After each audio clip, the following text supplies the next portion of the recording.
Live from WRAL News Headquarters in Raleigh, your number one source for local news. WRAL News, coverage you can count on. Tracking a stationary front in our southern counties, it could bring in some scattered showers and thunderstorms later this afternoon. I'll show you the timeline. Flying in state, we're giving you a live look right now at the Vatican, where people are paying respects to Pope Francis. The timeline of what happens next for the Catholic Church. And development disputes. Signs around Raleigh tell the city council no, why some residents oppose rezoning that would approve an up to 30-story building. Welcome in on your Wednesday morning. Thanks for joining us here on Fox 50. I'm Michelle McConaughey. Yeah, I'm Chris Lovingood. Yeah, it's definitely going to be looks like a quieter start to the day. I think we had some hail yesterday. People were talking about Elizabeth. I know we had some videos that were sent in. A little quieter today? Definitely quieter today. Not looking at that same severe threat. Shouldn't see any hail. And fewer people will see the storms. It's really going to be south of Raleigh, maybe just sort of Fayetteville and Clinton. Right now, that's where the computer models are showing that chance. So it's a small chance, just a 30% chance later this afternoon and evening. We take a live look from our Garner Tower. We're looking, of course, off to the east here, and you can see it looks like there are a few clouds that are hanging around. 65 degrees is our temperature. We have a northerly wind now that just shifted, and so that's starting to cool things down in Roxborough and in South Hill. So it'll be a little drier, a little cooler there, but a lot of us are going to feel slightly muggy. Durham, Raleigh, Rocky Mount at 65, 68 right now in Fayetteville. Hour by hour, the highs will climb into the upper 70s for this afternoon, and again, just a few of us seeing some scattered storms. We'll talk about why we'll continue to see afternoon storms for the next few days. Ken? 801 Elizabeth, that crash on I-40 westbound in Durham really appears to be in the clearing phase, but we're still seeing some lingering delays in the area because you can see the delays we're talking about all the way back to I-540 this morning.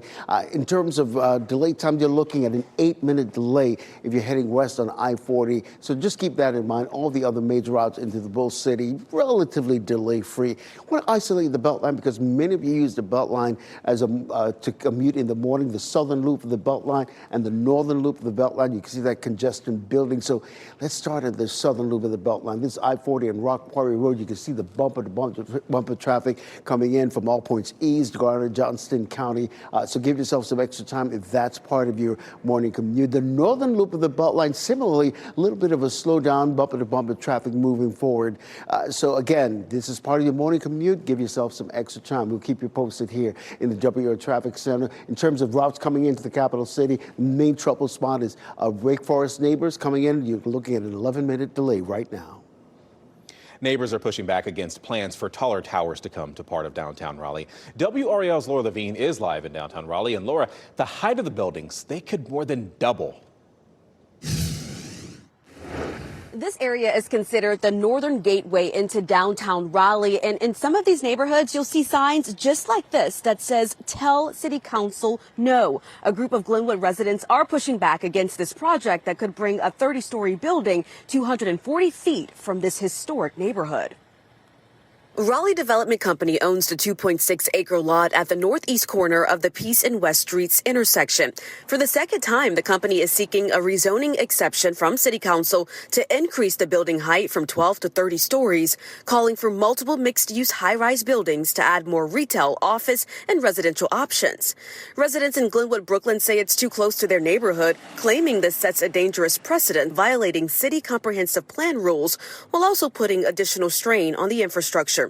Those who support the project, like resident Larry Miller, believe that the development aligns with some of the current and future community needs. It's in the urban core area. It's in a walkable neighborhood. It's close to a public transportation and additional proposed public transportation. It's near a grocery store. So the grassroots organization Raleigh Neighbors United is really spearheading this initiative, and they're also calling for more affordable housing in this area. That community meeting is from 6 to 7 p.m. at the McCrimmon Center on Gorman Street. Laura Levine, WRAL News in Raleigh. Covering Wake County tonight, parents can learn more about how to keep their kids safe. WRAL's Kelsey Coffey shares details of an event covering some of the main ways to avoid danger in and outside of the classroom. Parents can learn more about gun safety, mental health issues in children, and the dangers behind this. They're invited to come to Garner High School tonight to find out about some new resources. These are some of the questions parents may be able to get answers to. What are your responsibilities as a gun owner? How can you tell if your child is struggling with their mental health? And what are the signs that your child could be in danger online? Wake Schools is partnering with the Department of Public Safety. They want to inform parents about safe gun storage. 83 guns were brought onto school campuses in the state of North Carolina last year. We want to prevent that from happening. We know that in 75% of those cases, those guns came from the kid's own home. Parent Safety Night is scheduled to start at 6 here at Garner High School. Then tomorrow, Wake Schools will announce a new program that's designed to help protect students from guns. So we'll be sure to keep you updated on those plans. Kelsey Coffey, WRAL News in Wake County. Unsecured weapons in homes was the subject of a WRAL documentary, Unsafe, North Carolina Kids Dying from Gun Violence. You can watch this documentary right now on WRALdoc.com.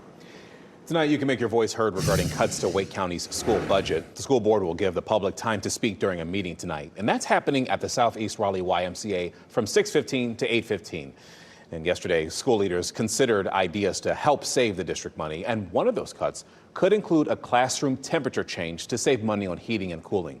Board members are focused on avoiding cuts to teachers or funding for classrooms, and some members suggested pausing employee salary supplements. That would save a little more than $7 million. The board could vote on the budget as early as May 7th.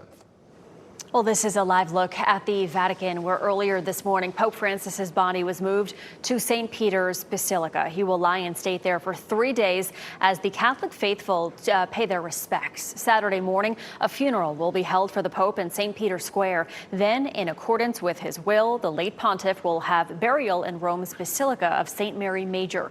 On or after May 6th, a conclave will start to elect a new pope.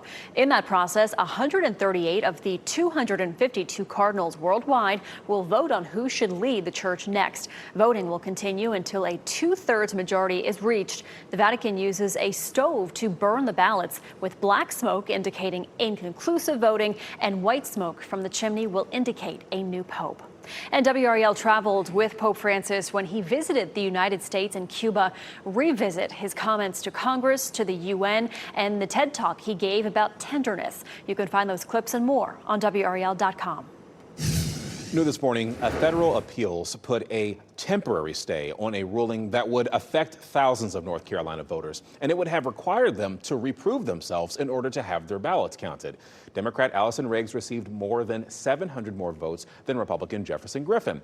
That was in the 2024 state Supreme Court race. But Griffin says 65,000 voters did not give certain personal data when they registered. The state Supreme Court ruled those voters need to provide that information or else have their ballots tossed out. But the new ruling temporarily blocks that. A balloon release honoring this 14-year-old girl who was shot to death in Raleigh. The event last night marked 1 year since Micaiah Daniels' death. Daniel was shot and killed at a North Raleigh apartment. Zylan Abrams was charged with the 8th grader's death. He was 16 at the time of the shooting. Her life was taken. It wasn't nothing that was accidental. It was something that was purposely done. And so every day is a day. It's a process of pushing forward. And that was Daniel's aunt. Her family says despite their heartbreak, they forgive the person responsible for the shooting. Major changes are coming to the nation's food supply. Health Secretary Robert F. Kennedy Jr. and the FDA announced a federal ban on food dyes. The FDA says, quote, a new epidemic of childhood diabetes, obesity, and ADHD are reasons for this ban. The ban calls for all synthetic dyes to be removed by the end of next year. Secretary of State Marco Rubio is skipping Ukraine talks in London today. He was expected to talk with Ukrainian, UK, and European officials. The State Department says Rubio will not attend due to, quote, logistical issues. President Trump's special envoy for Ukraine and Russia, Keith Kellogg, will represent the U.S. instead. This change comes as Kyiv signaled it would reject a key detail of the Trump administration's proposal to end the war. Tesla is reporting a 20% drop in revenue in its first quarter earnings. Shares in Tesla are also down more than 40% so far this year as of yesterday's close. The company's net income plummeted more than 70% from a year ago. The report comes one day after Tesla CEO Elon Musk said his time at Doge will, quote, drop significantly next month. He says he wants to focus more on his car company. North Carolina is pushing back the tax filing deadline after Helene. Last week, the IRS extended the deadline to file individual income tax returns and make payments to September 25th. That's for federal returns. North Carolina is taking its own action, waiving late penalties on various state, individual, and business income tax returns until the same date in September. However, most interest is not being waived, so if you owe the state money, they will still charge you interest until you pay it. The Department of Revenue says the only way interest can be waived is by the legislature. Today, the Zebulon Board of Commissioners will gather for a special meeting, and it will be the first meeting since the town manager and assistant town manager both resigned in the past week. The board will meet at 6 o'clock tonight. Your time right now is 8:10. Breathing in pollution. Nearly half of Americans live in areas with unhealthy levels of air pollution. How that number has changed over time and what's contributing to it. In promoting births, President Trump is sharing his plans to help expanding families. Coming up, a look at the newest data on fertility rates here in the U.S. And some sunshine over Chapel Hill right now. Parts of the viewing area could see some showers and storms developing again this afternoon and evening. I'll show you where it's most likely.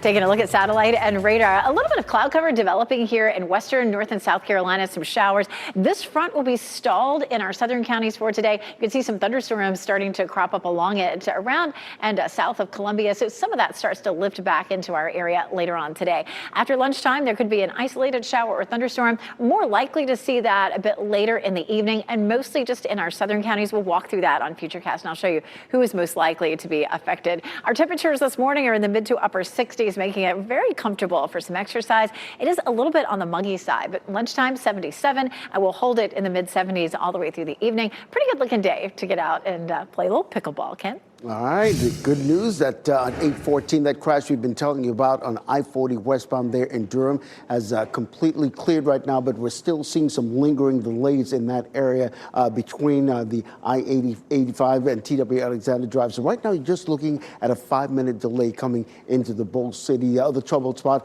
Highway 98, you're looking at a 9-minute delay.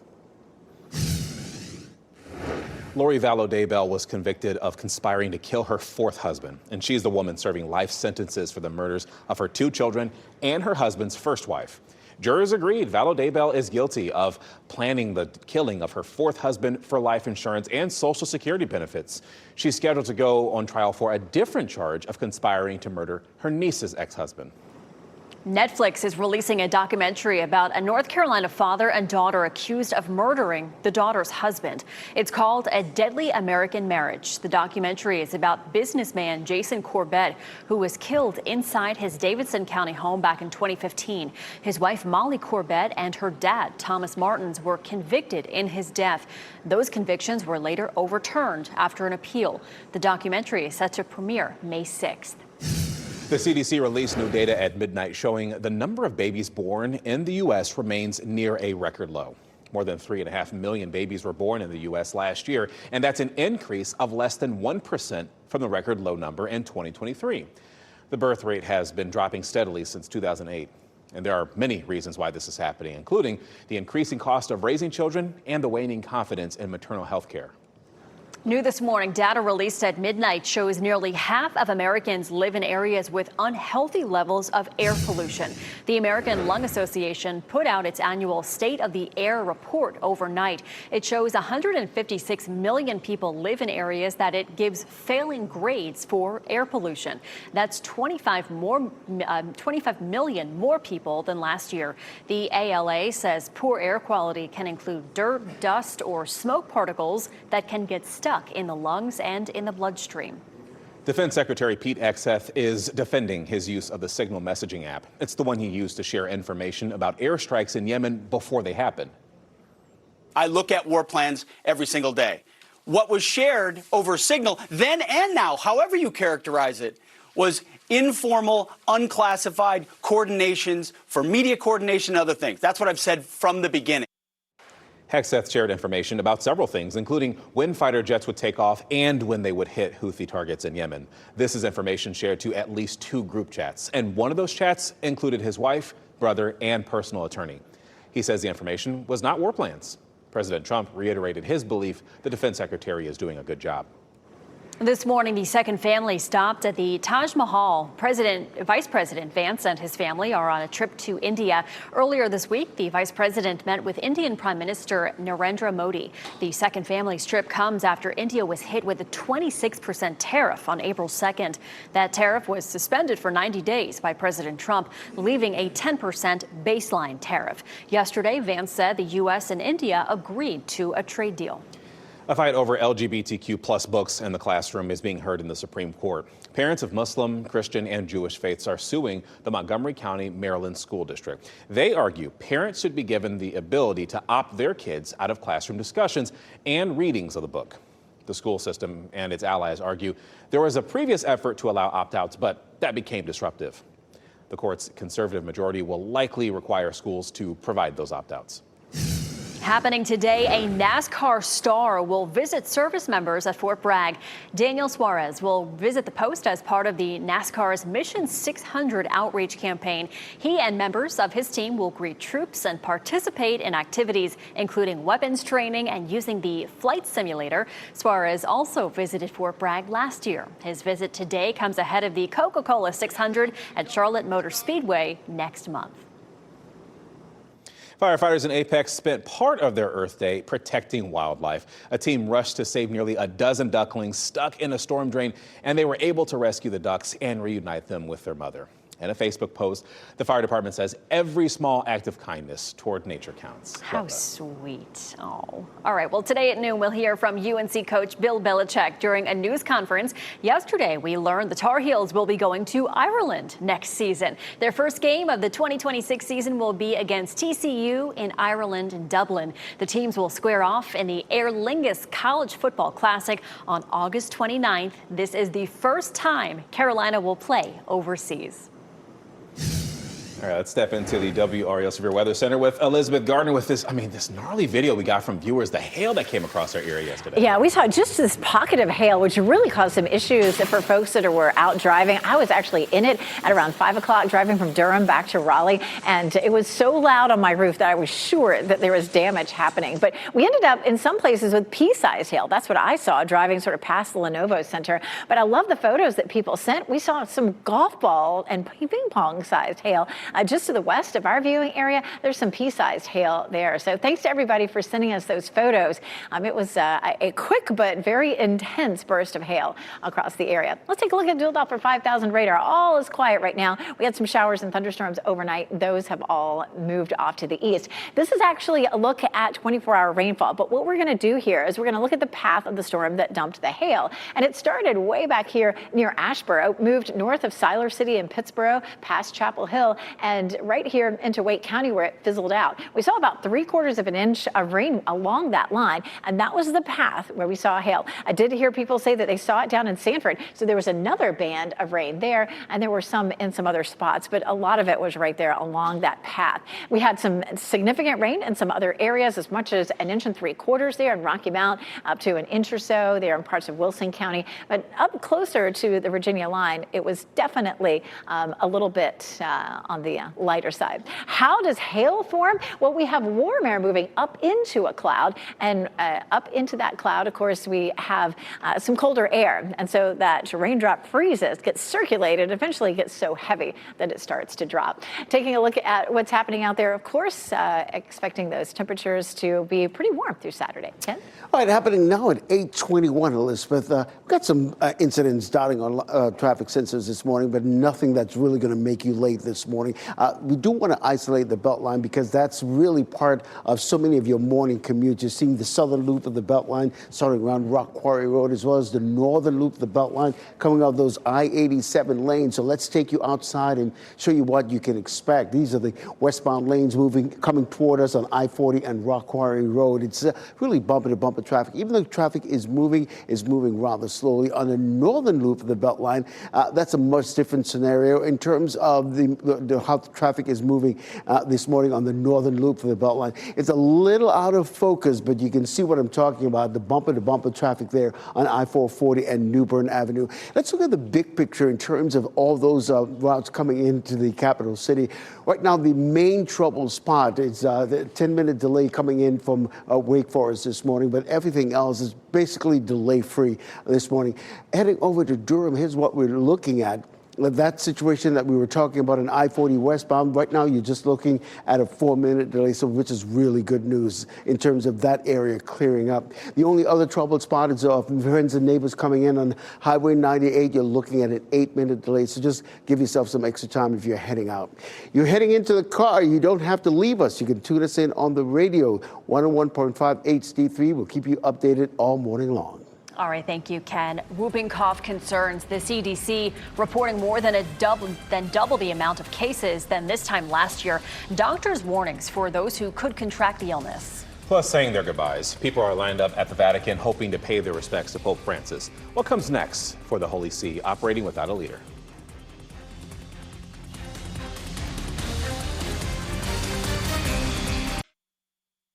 As you get into your car, tune to WRAL News Plus on your radio. In Raleigh on 99.3 FM. In Durham, 96.5 FM. And everywhere on 101.5 HD3. Good morning and happy Wednesday. Time now is 8:26. I'm Michelle McConaughey. Sunny and nice out there now, but the unsettled pattern continues, Elizabeth. Today, tomorrow, Friday, and Saturday. Right now, we're looking at this front that'll be stationary to our south today. That's where we'll have the focus for some isolated showers and thunderstorms. They won't be widespread or as severe as yesterday, but a few of those could pop up, especially south of Raleigh. Right now, we're looking at beautiful conditions here in Durham, a mix of sun and clouds. Our temperatures range from the low to mid 60s in most places, a little warmer in Fayetteville at 68.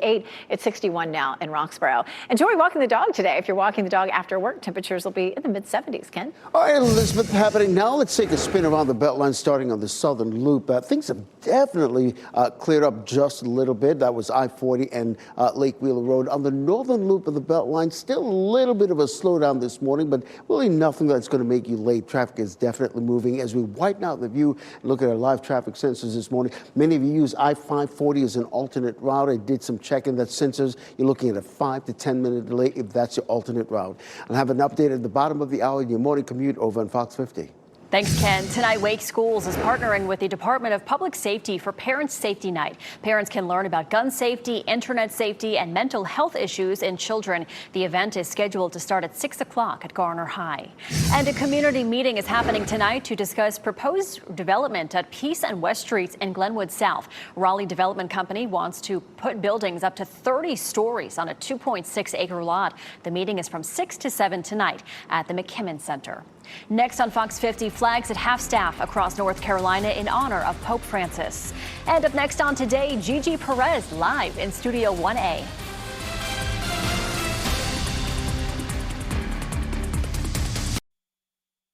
Shot in 4K ultra high definition. Your number one source for local news. WRAL News. Coverage you can count on. Tracking a stationary front that could bring some showers and storms to our southern counties this afternoon. I'll walk you through the timeline.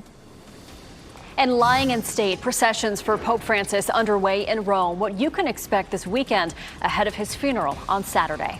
And keeping kids safe. A Wake County Schools event for parents that hopes to give insight. Where parents can go tonight to talk to experts about issues from mental health to online safety. Those issues obviously top of mind for a lot of parents. We'll dive into that in just a second. We want to say thanks for joining us here on Wednesday, aka Hump Day. I'm Chris Levingood. And I'm Michelle McConaughey. Yeah, these weeks are just flying by, it seems. But it's Wednesday.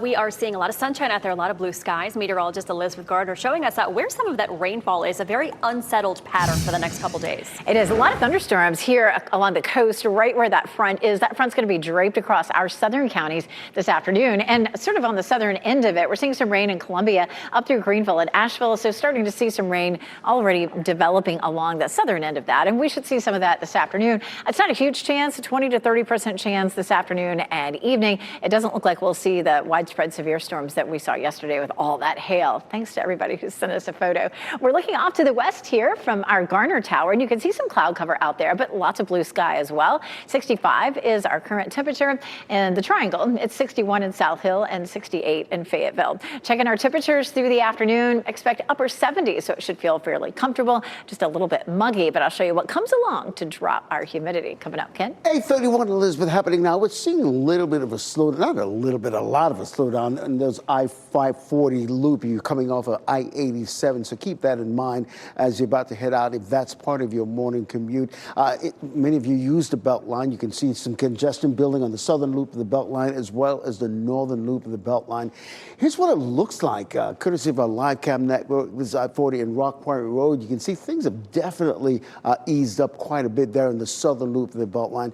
Not so much the northern loop. Even though traffic is moving at a steady clip, there's still some bumper-to-bumper traffic going on, but that's just what happens this time of the morning as more people get out and start getting to work this morning. In terms of all the other major routes coming into the capital city, the main troubled spot, our friends in Wake Forest, you're looking at a 10-minute delay coming in from on US 1, Capitol Boulevard, if you will. Over in Durham, the other main trouble spot is Highway 98. You're looking at a 10-minute delay.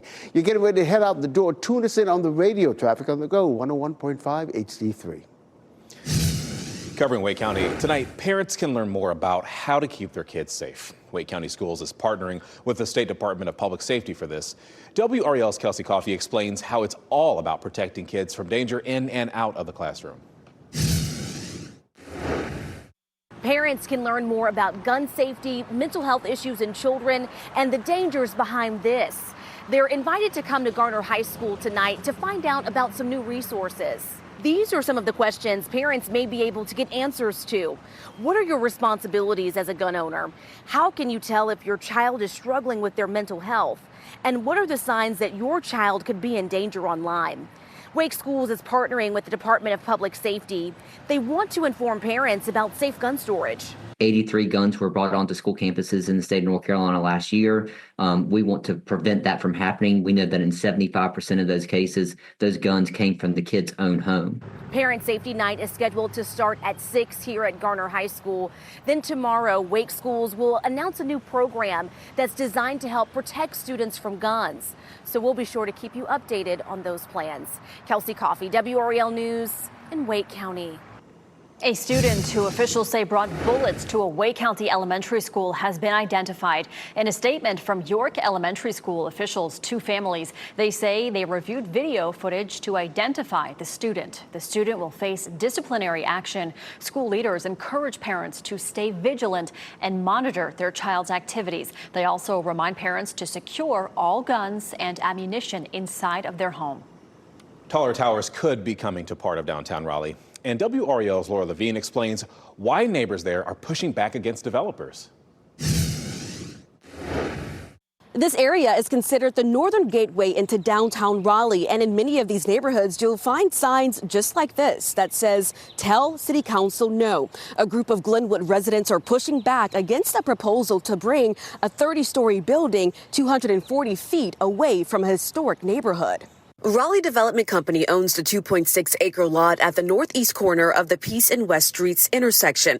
For the second time, the company is seeking a rezoning exception from City Council to increase the building height from 12 to 30 stories, calling for multiple mixed-use high-rise buildings to add more retail, office, and residential options.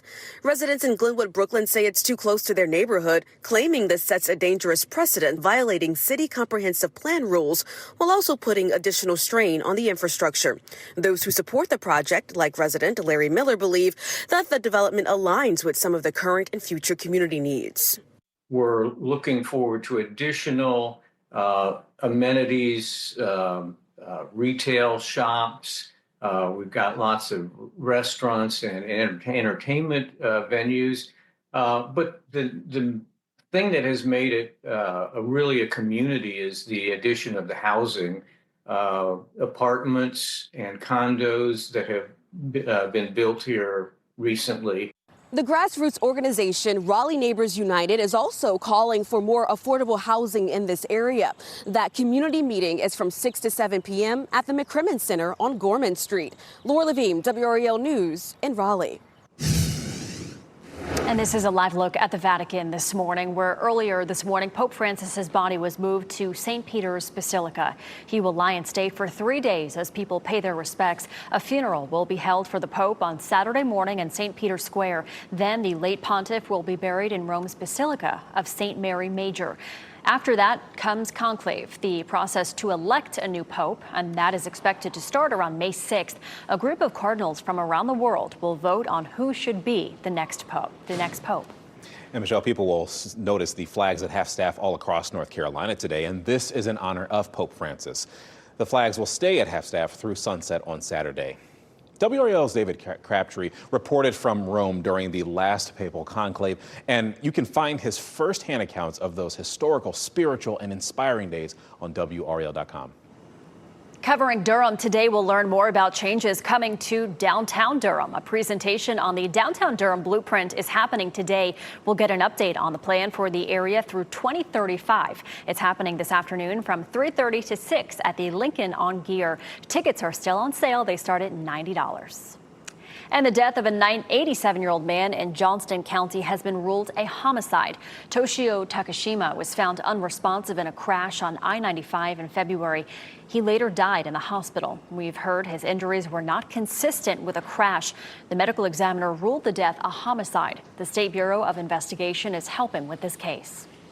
In Wake County, a contractor is safe after being rescued during a construction accident in Raleigh. In fact, Sky 5 was above E.M. Johnson Water Treatment Plant when this happened yesterday. A front-end loader fell into an empty basin while a man was operating it. And Raleigh firefighters were able to rescue him. That worker was taken to the hospital, and at last check, he only had minor injuries.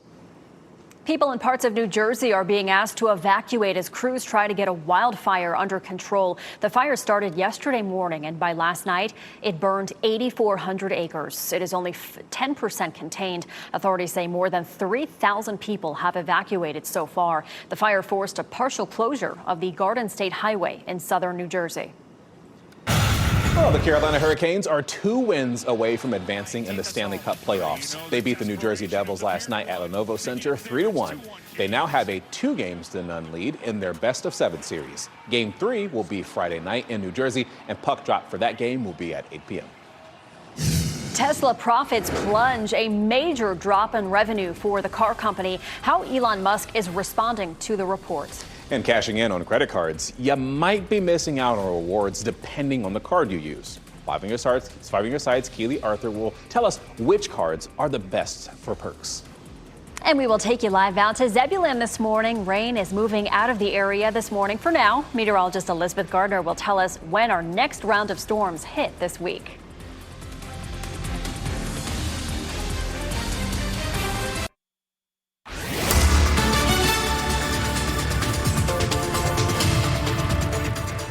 .42 checking in with satellite and radar. Notice some showers popped up around Asheville and around Columbia. Those are really close to our front that's stalled. A lot of that may end up riding right along that front into the southern part of the viewing area later this afternoon. It's a small chance. I'm looking at a 20 to 30% chance of rain, mainly in our southern counties this afternoon.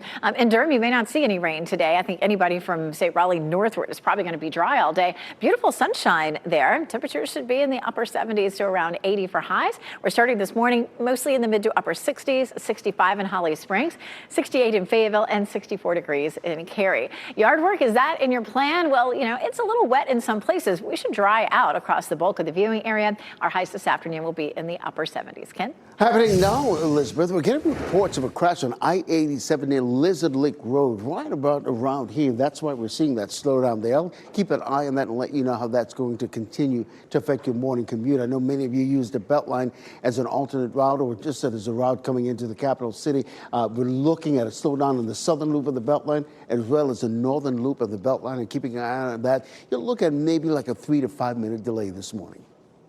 All right, thank you, Ken. The second murder trial of Karen Reed will get back underway today in Massachusetts. Reed is accused of killing her Boston police officer boyfriend, John O'Keefe, by running him over with her car. Opening statements began yesterday in her retrial after a jury deadlock last year. Prosecutors say that she intentionally hit him after a night of heavy drinking. Her lawyers say that O'Keefe was killed at a fellow officer's home and their client was framed. A Harnett County trailblazer will celebrate a big milestone tomorrow. Beatrice Bailey Hill is turning 100 years old, and she made history in 1990. She became the first African-American and first woman elected to serve on the Harnett County Board of Commissioners. She was recognized at the commissioners' meeting earlier this week and shared a few words. As I look around Harnett County and see all the changes that have been made, it has been because of you and what you and your time have put in to make Harnett County what it is today. And because of you, ma'am. Hill received a standing ovation from a community thanking her for her 24 years of public service. She'll turn 100 tomorrow. This week's Teacher of the Week, we are recognizing 2 special education teachers in Wake County. WRAL's Ken Smith shows us why these educators at Apex Friendship Elementary School are inseparable. This side is not the same as this side. So Alexandria Kerfman and Allison McClellan have worked together for the past 10 years. Good. This is called an open number line. Their successful partnership at Apex Friendship Elementary is born out of their shared goal of creating success stories in the field of special education. My professor at UNCW, Dr. Meckling, said that it took her 10 years to teach a child how to tie their shoes. And I was like, I want to feel that. I want to feel what that feels like, because that is quite the goal to have to work towards. So I know anything's possible. Very good. Their shared belief that anything is possible inspires their students and gives their parents hope that their children will continue to thrive even after they leave this nurturing class environment. You just get to see those little moments happen all the time, and it's so rewarding. It's like when you see a kid, you know, when you have your own child and they walk for the first time, that feeling that you feel, but we get to feel that all day, all the time. The parent who nominated this dynamic duo wrote, with her child in mind, this best friend team opened doors no one believed could be unlocked. Miss Kerfman, Miss McClellan, you are WRAL's Co-Teachers of the Week. Wow! That's so exciting. Congratulations. Thank you so much. Ken Smith, WRAL News. And if you would like to nominate a teacher, go to WRAL.com and enter Teacher of the Week in the search box. It always makes you smile seeing those. It does. We got 2 teachers this time. So sweet. Oakwood Pizza Box is expanding in Raleigh with a carry-out-only location. The popular pizza place is opening the new concept in the old Capitol Creations Gourmet Pizza spot. That's on Wake Forest Road, if you're familiar.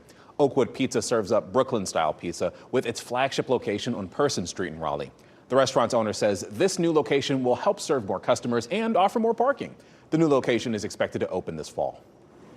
Cases of whooping cough are on the rise across the U.S. So far this year, the CDC says over 8,000 cases have been reported, compared to about 3,800 for the same time last year. The most common complication of whooping cough is pneumonia, which can be fatal. Fake toll scams, various cyber crimes that we've heard a lot about, of all on the rise, many of them involving cryptocurrency. Jeff Hogan in the WR Live Center right now. Brand new information coming out from the FBI this morning saying that online scams raked in $16.6 billion last year. They released that number today from their Internet Crime Complaint Center. It is a sharp rise from the $12.5 billion that was reported just in the last count last year. If you look at these graphs right here, $4 billion more in the last year, when in 2020 it was only $4 billion total. Now, experts believe this is an undercount. It only reflects people who take the time to file a report. And they say that since 2020, everything's gone digital and the criminals have moved into that space as well. The biggest scam victims were by far people 60 years of age and older. All right, Jeff, thanks for that update. Well, do you spend heavily on travel, dining out, entertainment, or gas and groceries? If you pay with just any old credit card, you may be losing out on major perks, including cold, hard cash. 5 on your side's Keely Arthur shares the best credit rewards cards on the market.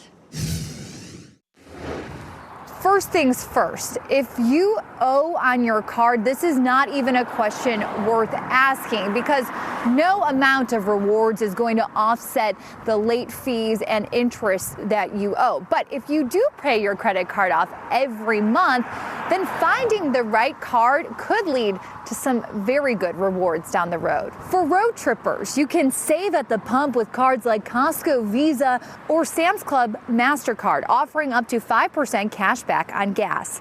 Big shoppers might like the U.S. Bank Shopper Cash Rewards Card, up to 6% back at select stores like Amazon, Apple, and Nordstrom. Next, culture lovers can earn 5% cash back on concerts, sports events, and even Broadway shows with Citi's Custom Cash Card or Capital One's Saver One. Frequent flyers might benefit from travel cards like Capital One Venture X or Chase Sapphire Reserve. They come with perks like airport lounge access and travel credits. And finally, for grocery shoppers, the Amex Blue Cash Preferred gives 6% back on up to $6,000 in supermarket spending each year. But what happens when you earn your rewards, you go to claim them, and then you can't? Well, that's what happened with one Cary man who had racked up hundreds of dollars in rewards through his Costco City credit card. Well, when he went to claim them, he couldn't get them. We got involved and got him more than $600. I'll explain how coming up on WRAL News this evening. Keely Arthur, 5 on your side. Wake County schools are weighing what constitutes an emergency, specifically when it comes to students needing to use their phones in school. The board recognizes the need for phones during emergencies such as lockdowns, but they want more guidance on this. They discuss strategies around confiscation, the liabilities with that, and how phones would be stored during school hours. But ultimately, state lawmakers could actually decide this. And Cary preschool students celebrated Earth Day. Look at this. The students at Chesterbrook Academy released 1,500 ladybugs. Here are photos of the release that happened in the schoolyard there. And they were dressed for the occasion, as you can see there, wearing ladybugs and red and black there, even some antennae that I noticed on their head. That's cute. I love that. That is. That's adorable. What is not cute is all the hail that we saw last night, but things are definitely, obviously, a little quieter today, Elizabeth. Yesterday, we did have that level 1 risk for severe storms, and it did verify. And today, through the rest of the week, we don't yet have a level 1 risk. It certainly looks like we don't have any issues for today, tomorrow, or Friday. Watching Saturday a little more closely, we'll have a stronger front that comes through. Here's what's happening right now. We have a front that's in our southern counties that's stalled. Along the northern end of that, we have thunderstorms along the coast. And then down here into South Carolina, we're beginning to see some rain and a little bit of thunder and lightning develop. This may move on up into our viewing area later this afternoon. Now, what's happening right now isn't being very well reflected in the computer models. So our computer models show pretty quiet conditions really all the way through until the middle of the afternoon into the evening. And even there at 5 o'clock, the showers and thunderstorms are well to the south, almost just down into South Carolina. But because we're already seeing some of that develop, I'm going to, venture a guess that if you're from Raleigh southward, I would be prepared for some afternoon or evening thunderstorms. I think maybe the model is just a little bit light on that coverage. So we'll see how it all ends up. In Apex, we're looking at mainly clear skies as we look down Salem Street. Temperatures are in the mid-60s, and our dew point is sitting at 61. We call that tolerable. It's certainly not the big, heavy air mass that we see in July and August, but for this time of year, it can feel just a little on the muggy side. We're at almost 70 now in Clinton and Fayetteville, mid-60s from the Triangle over toward Rocky Mount, and low 60s in Roxborough, and 64 in Cary, 62 Garner, it's 62 in Wake Forest as well. Around town this afternoon, upper 70s, a little bit cooler than yesterday. Yesterday we hit 85 degrees. We'll probably hit close to 80 degrees in many places. 30% chance of rain through Friday, but Saturday we bumped that chance up. We'll have a cold front that comes through and may affect more people. I'm not saying it's a washout for Saturday. Keep checking in as we get our high resolution models in. We get a sneak peek of Saturday tomorrow. We'll have a better chance of the timeline. Sunday behind that front looks lovely. We're going to see temperatures dropping into the mid 70s. It'll be less humid. We'll see lots of sunshine. And that trend continues through Monday before we start to warm back up again on Tuesday. Thanks, Elizabeth. And before we go to break, here are your winning lottery numbers. We'll get another check on weather and traffic. That's coming up next.